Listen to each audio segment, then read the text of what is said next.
Well, as you know, it has been 2 years since the Route 91 Music Festival shooting. We've had coverage all morning. It was so tragic, and still, it's really hard to believe for many.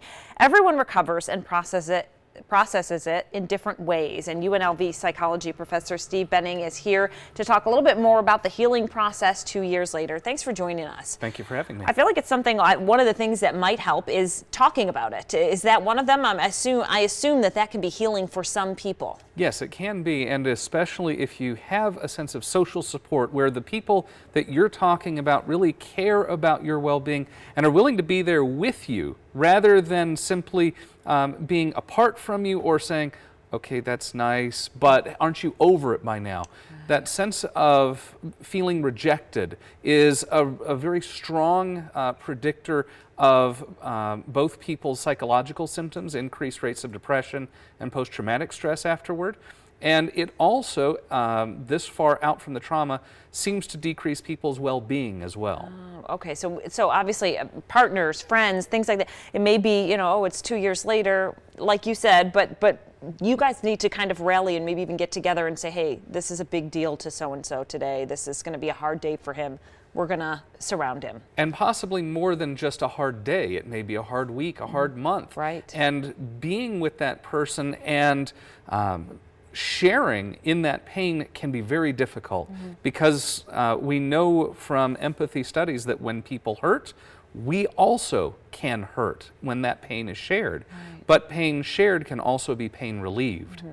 Do you think if you are hurting or you are reacting, do you think sometimes you don't even know? Maybe? Yes. Okay. I would say that there's a number of people who had a delayed onset of their symptoms that didn't fully recognize what they were feeling until 6 months, a year on.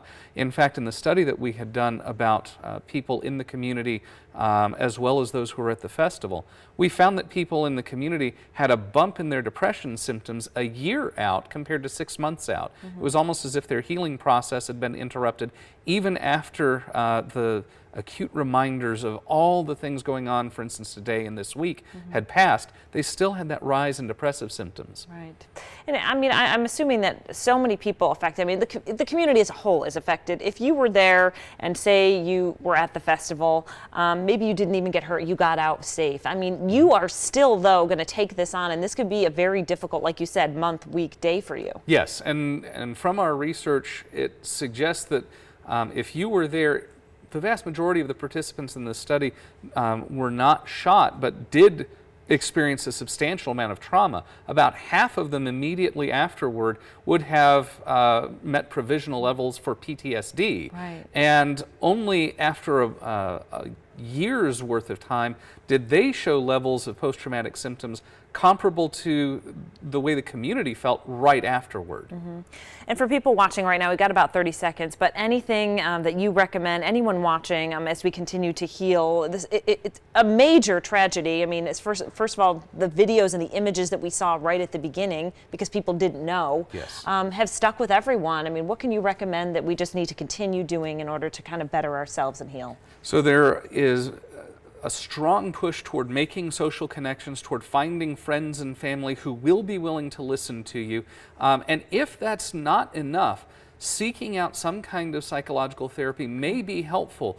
Looking for exposure and response prevention therapy providers would be very helpful. That's one of the gold standard treatments.